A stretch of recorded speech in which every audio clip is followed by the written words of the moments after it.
আসসালামু আলাইকুম। মহার্ঘ ভাতা কবে কার্যকর হবে? মহার্ঘ ভাতা কত শতাংশ হবে? মহার্ঘ ভাতা কি অতিরিক্ত প্রণোদনা বাতিল করবে?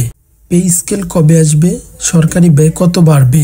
বিস্তারিত জানতে সম্পূর্ণ ভিডিওটি দেখুন।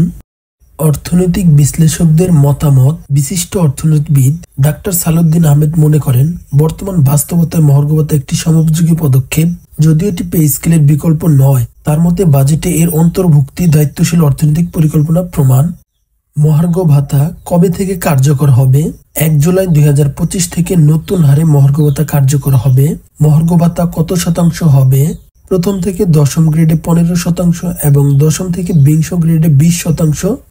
তবে এখনো এটা অনুমোদিত হয়নি। এই ভাতা কি অতিরিক্ত প্রণোদনা বাতিল করবে?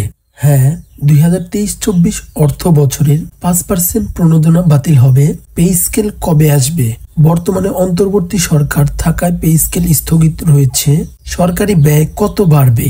প্রায় 7,500 কোটি টাকা অতিরিক্ত ব্যয় হবে।